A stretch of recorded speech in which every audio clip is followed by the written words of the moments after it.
Hello, He's Oliver, she's Lucy, and you're listening to Anyway Movies, the podcast of film fanatics and movie maniacs. the podcast of discussions, debates, and occasional distractions as we talk about all things cinema. If you like what you hear, be sure to like our Facebook page and follow us on podcasting platforms. Big shout out to my sister Molly for creating the logo and images for our podcast. Give her a follow on Instagram at _Molly_Joanne_. Now that's all out of the way, dim the lights, turn the projector on, and let's start the episode. Hello, Lucy.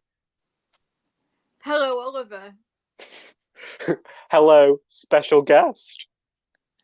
Hello, Oliver.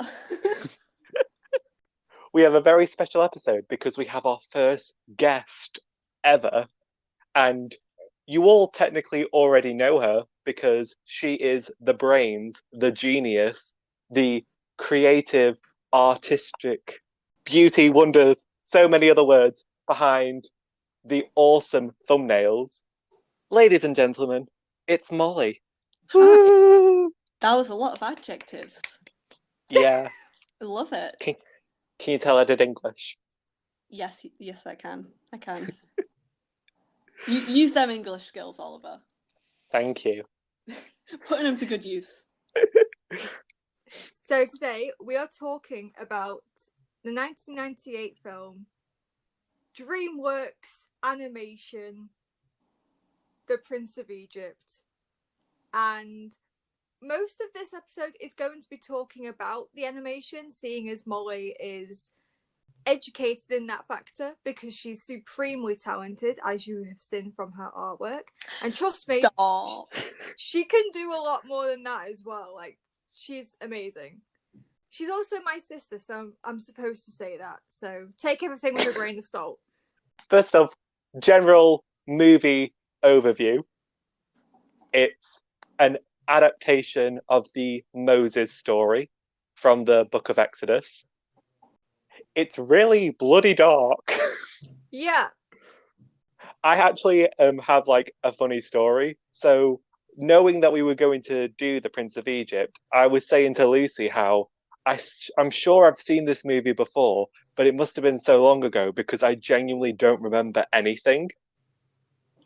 And then the other day when I went to watch it, I had this weird epiphany just before I hit play of this really random scene in my head of a woman singing to a baby in a basket and then pushing it down a river. And I was like, why has that just come into my head now? And then it ended up being the very first scene of the movie. And I'm like, oh, so I did watch it. And I realized I watched this movie when I was 4 years old in reception. Oh, God. How are you not haunted? And I think that's why I couldn't remember it, because I was probably traumatized and blocked it from my memory. I do not think this is a kid's film at all. Oh, no. And the thing is, it's rated U. A U, as in not even PG. Like, below PG. It's nice to know that anything seems to go in the 90s. I know. Honestly, and it's classed as musical/family movie, which it's so much more than that. I mean, there is so much that goes down in this film that is not for kids. Yeah, there's a lot to unpack here. Yeah. The first scene has genocide. I mean, like... I do have to say, though, the opening is one of my favourite beginnings in film. In general, just my favourite opening of any film. The music in this film is really good. Yes. I was there like fearing for my life, but also bobbing my head because it slaps. I don't know what it is with like religious musicals, because you've got Jesus Christ Superstar, you've got Hunchback of Notre Dame. The soundtracks are always so good. I don't know why. I see a pattern. It's probably to cover up the very, very dark side of it. That's true, actually. Come for the music, stay for the trauma, but you only remember you only remember the music afterwards. I've never heard anything more accurate about this film. No, but I think the song that really picks up the film is Through Heaven's Eyes, because obviously the beginning of the film is so dark, and I think from Through Heaven's Eyes it kind of lightens the mood a bit, which is very much welcomed because Jesus Christ. So much. The opening song is slavery. No, the opening song, they're literally asking God to kill them. It's really dark. I mean, it's a good contrast between the slaves and then the free people. Yeah, that's one thing I really like, that they do have that contrast. The movie knows where to be light and where to be dark. It's like it starts off dark and then it gets slightly lighter and lighter, but with little dips here and there. Then Through Heaven's Eyes is like the peak, and then it just goes downhill. Yes. Can we talk about the fact that God just basically came down and murdered everyone's firstborn? I know, and they did, like, the firstborns were children. They didn't even have anything to do with the conflict. It was like, that was so unnecessary.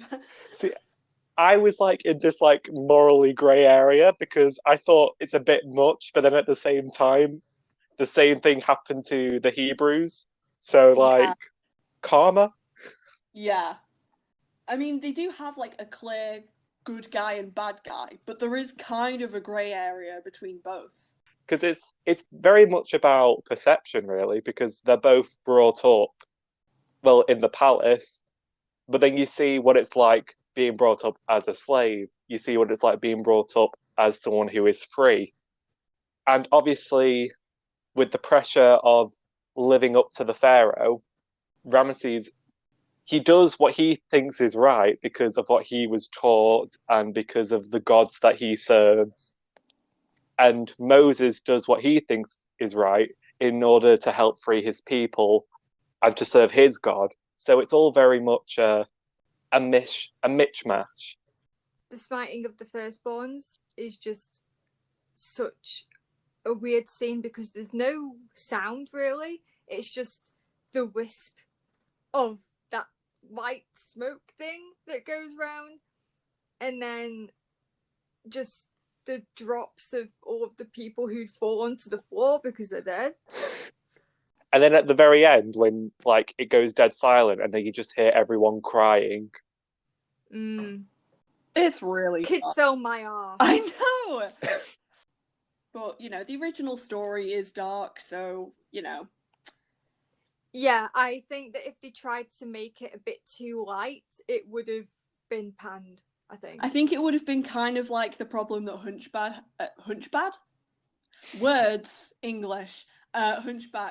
had with kind of the tone, because it did have tone problems as much as I love the film, because it is a dark story and they were like, oh, it's Disney, we're going to make it light, and then it just became a bit messy tone-wise. So I'm glad that Prince of Egypt didn't go that route. DreamWorks has balls. They do. Any other standout moments in the movie generally before we get into the animation? The hieroglyph dream sequence. We have to talk about that because that is just incredible. I think that's one of my favourite scenes just in general, just in any movie. I remember when me and Molly first watched this film. Was it last year? I think it was, yeah. And we were watching the hieroglyph dream sequence the first time, and like the vibe in the room just changed because we're like, "Oh boy, this is cool! Oh my god!" I mean, oh my god, what? We were just blown this away. Amazing. It is. It's such an interesting scene because the tone's very much there with the rest of the film, but like obviously it's a completely different style. It's very similar to like stop motion animation, the way it was moving along. Because at the very start of the film with the genocide, but you only really see it from Moses's family's perspective more, and then the actual slaves who are working. So there's still sort of this essence of, so what actually ended up happening, and then the build up through the hieroglyph scene into the ending where it shows you that the Pharaoh committed genocide and got all the babies and kill them. I was just like, wow. I mean, that is how you tell a story without exposition. Yeah. They really nailed it there.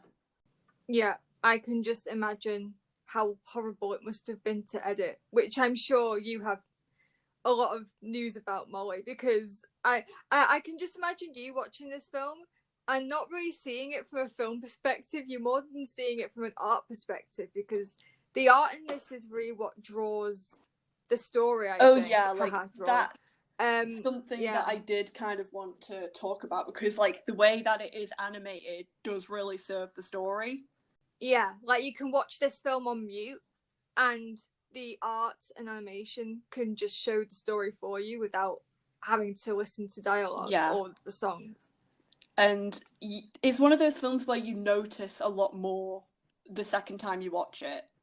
Like like things that have been animated into the background, or certain shots that they've decided to do, and it's just also intentional and just perfect, that every time you rewatch you find something new that you're like, oh, I can pick up on that now. Everything is intended, like everything serves the story, and it's just, it would not have worked in live action.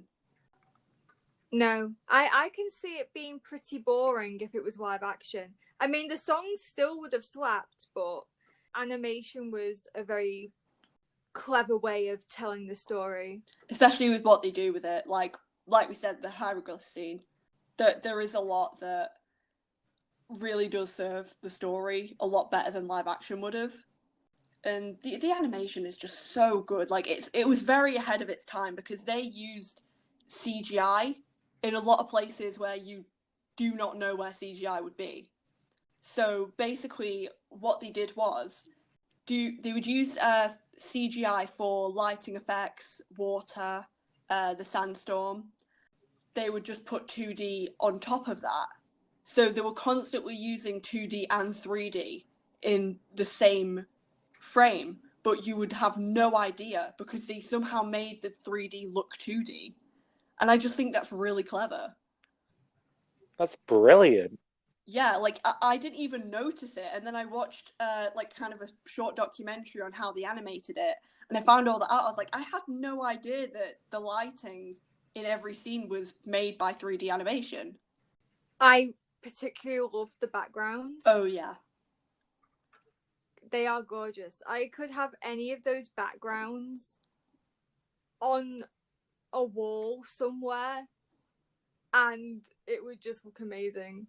I mean, particularly in the palace when they're talking to the father who's on the throne and you just see the entirety of Egypt just behind them. I really do like that scene where they are talking to him and he's in the throne and behind him is the statue of his ancestor, and that shot actually repeats when Ramses is on the throne, which I find really interesting, because the thing that I kind of really wanted to talk about is that they do use kind of repeated shots, and they use kind of the art to show kind of the theme of legacy. The statues of the ancestors are always in the background with Ramses, and he has the same shot that his father had earlier in the film.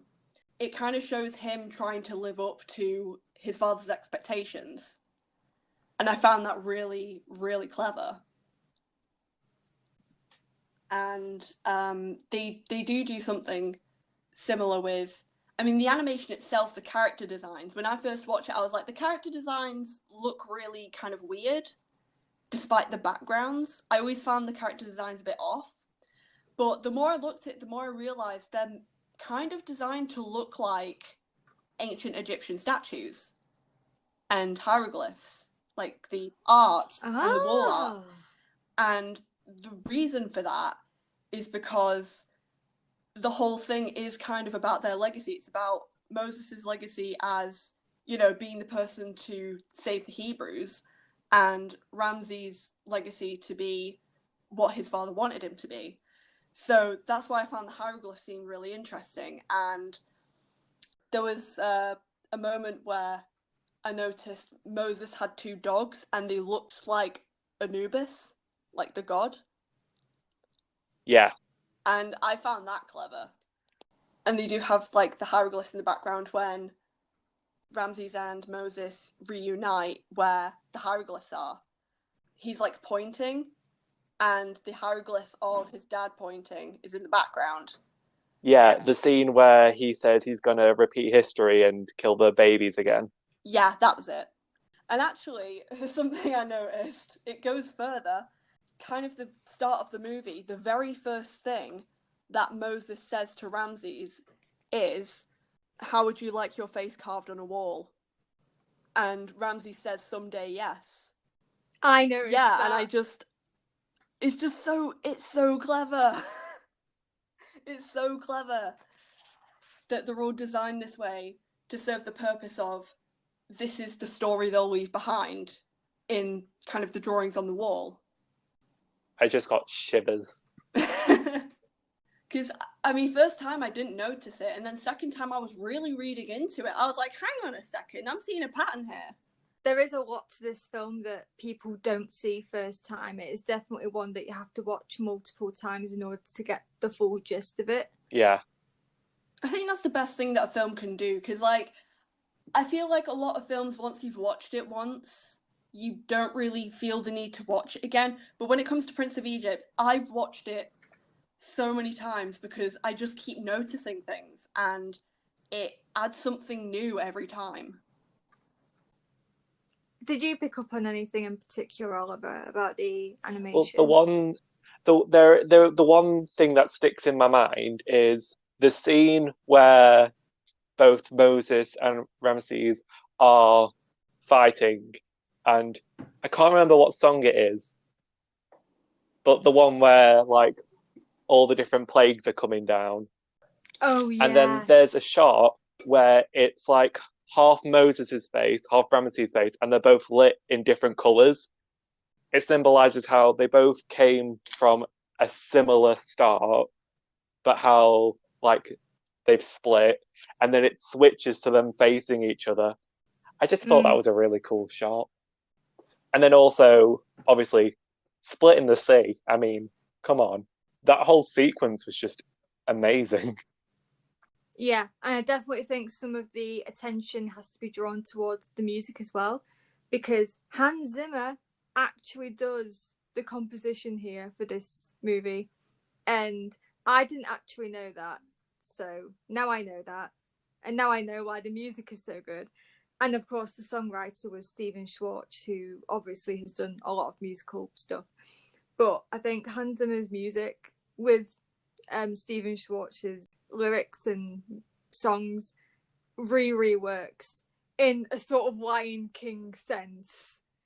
Like, it reminded me of Lion King a lot, some of the orchestrations, which is not a bad thing at all because the Lion King soundtrack slaps as well. But it kind of had that nice, bombastic sort of. I literally aura. said to myself last night, the song between the two servants. Oh yeah, playing Yeah, with the big boys. I literally said this is like Be Prepared and Friends on the Other Side from Princess and the Frog had a baby.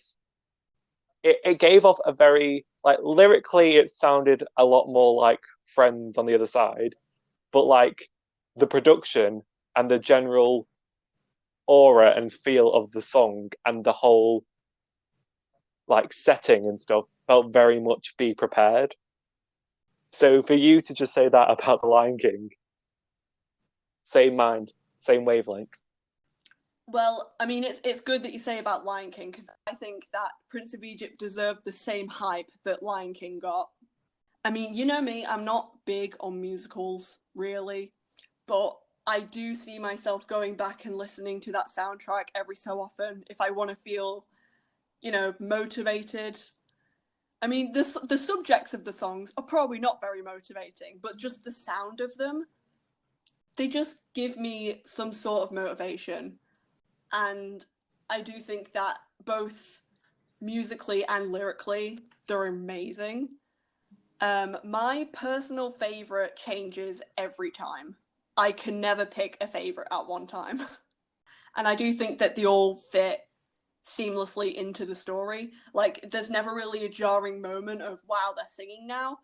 It always fits in. Yeah, and the music is used to sort of help the story along rather than just be sort of an insert. Molly, do you have anything else to add in terms of the animation or music or story in general? Not really. We might just talk about the cast a little bit, and like the acting. I was honestly super surprised when I saw the cast list. Same. No I didn't idea. recognize anyone's voice. No, I didn't either.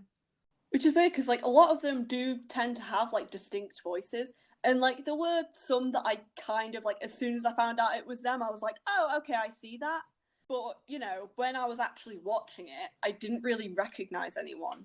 That it is a really stacked cast. I mean, you've got Ralph Fiennes. Is that how you pronounce his name? I don't know, but I'm pronouncing it Ralph Fiennes. You have Michelle Pfeiffer, Sandra Bullock, Patrick Stewart.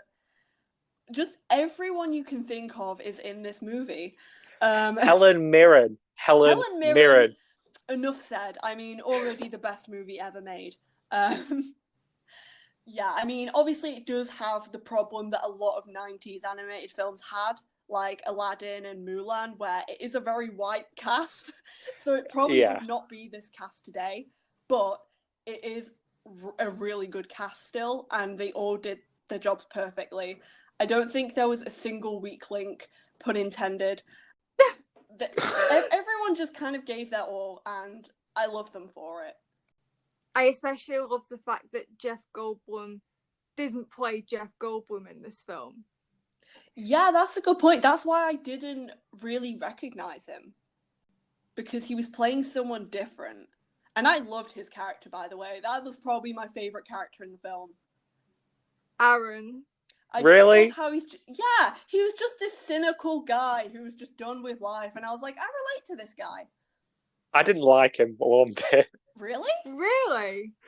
Like I didn't have any feelings towards him when they first showed up and he was trying to stop his sister from potentially getting killed.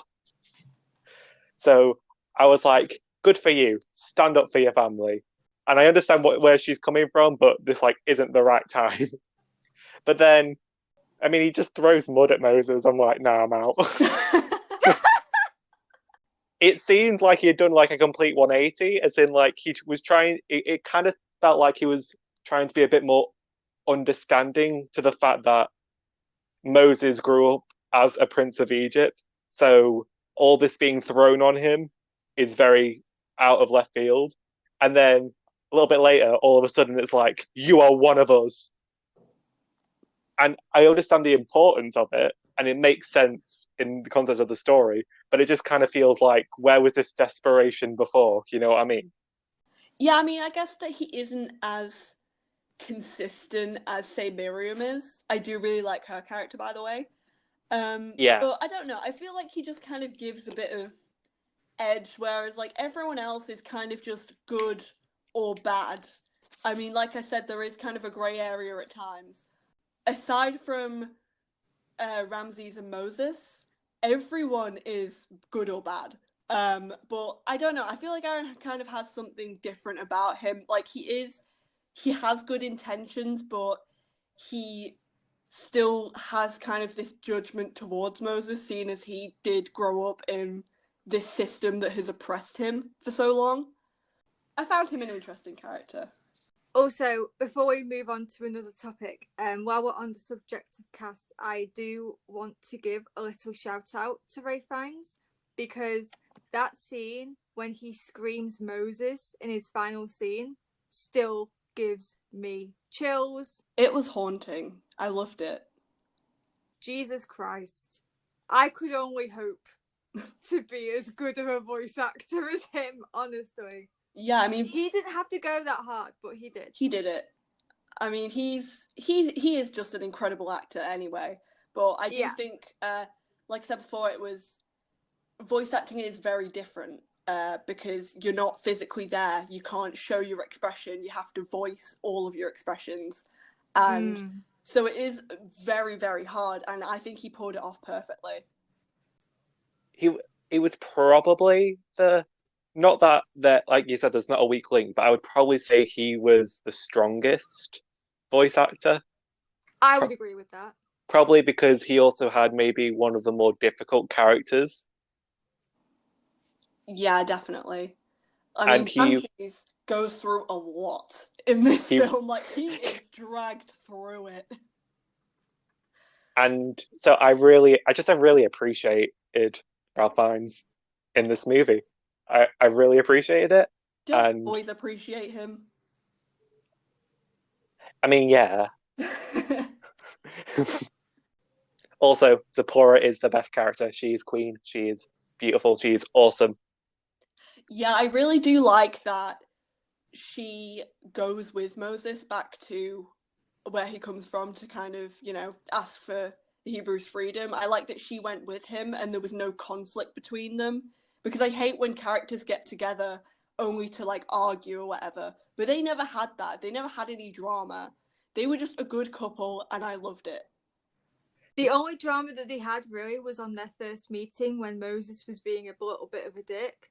He Apart apologized. from that, He helped to escape. exactly, and that's what I love about it. I love the fact that Moses killed a man, humiliated a woman who was also a slave, and yet we are with him every step of the way through this film, and he is redeemed in acts that maybe some people will never forgive him for. And I just think it's really cool how they play that along. And also the point that you've just made is absolutely perfect, Mo. The fact that Zipporah and Moses never have that Oscar moment, if you get what I mean, that massive fight that always happens between a couple in a film. They apologize, they move on, and they focus on what is important in that moment. And yeah, I kind of like the fact that there is no other drama about them two. They're just like, they're together now, they're married, life is good, except for the fact that Ramesses wants to kill people. So come on, let's go over to that part of the Yeah, I mean, adventure. I think they are one of my favorite animated couples because they are just equals. They never have to focus on the romance. They really don't have to focus on it because it's already kind of there, but they don't have to say I love you all the time. They show and don't tell. Because it's not the main focus of the movie, but it's not just sort of hammered on either. Yeah, I think it does perfectly kind of blend into everything else. I also really liked how Pharaoh was very much that stereotypical, very stern father who puts pressure on the oldest son because he wants the son to succeed and to carry on the legacy and stuff. But at the same time, he wasn't. He never went too far with it or never went over the top with it. It was very much. I genuinely actually felt like Pharaoh cared for Ramesses, and in other films, when they do that similar thing, they always push the stern, strict, aggressive father figure so much that the care thing doesn't always come through. And it's especially impressive that they did that for a villain as well. Because it's so easy to make a villain just not care. But even though he has done all these horrible things, you still see that he does care for his son. The characters are very human. Yeah. Honestly, this film is just incredible in each and every way. And I'm so sad that it didn't do as well as I think it should have done. It is one of those movies, though, where it has got a bit of a cult following. And I'm glad that it has because it is criminally underrated. Do you guys think... I'll go on to Oliver first. Do you think that this film would have done as well if it was released today? I think potentially it could have done. Not to get too political, but obviously with the current climate of the world in terms of views and opinions, I feel like this is, if it was done exactly the same, probably like Molly said, with a different cast that fit the characters more, I think it would. I think it would have gotten a lot more attention, and I think it would have been given more of a chance and more of it would have had more potential. You see, I'm not actually so sure about that because it is a very dark story. And I think no matter what time they would have released it, it would always have that thing of who is this for? Because it is a kids' film, but it is very dark. And that's kind of why it underperformed in the first place. And I don't really think that that would have changed now. And also, we need to consider, DreamWorks' other films are very goofy. This is the same studio that brought us Shark Tale and B Movie. So we did not talk about those movies. So I feel like if it came out today after those films have come out and they've already built this reputation of being just really goofy studio, it would have been just such a weird turning point. I think it would just give everyone whiplash and no one would be able to know what to make of it. So I'm not really sure about whether it would perform better. I feel like it would probably perform about the same. I feel like it would probably be like a lot of films are doing now, where it would just go to a streaming service and, do okay on it for a while, and then, there will be fans of it, and then other people will just kind of leave it. I don't think it will bring about any controversy or anything like that. I just think, considering what DreamWorks have now, I just feel like it would be too different, and people wouldn't like that. And it's such a shame because there's so many people who still haven't seen this film or didn't grow up with it. I mean, it's probably good that it didn't grow up with it. Oh God, really, the trauma. because... Yeah, exactly. I mean, Oliver chose to forget. So, yeah, but I do feel like it's, as you say, criminally underrated. And after watching it for the first time, I thought to myself, how the hell have I not seen this? How the hell has this gone under the radar? It really irked me that I hadn't seen it before, because it's just like it's a 5-star film for me. Like, it's perfect, pretty much. It's the most perfect film you're ever going to get, in my opinion. For me, it's one of those movies where, like, because not many people have seen it, at this, like, while I do want to show the film to the world so they all know how amazing it is, at the same time, I'm also like, no, my movie. No one else can have it. You're gatekeeping it. I'm keeping it. It's mine.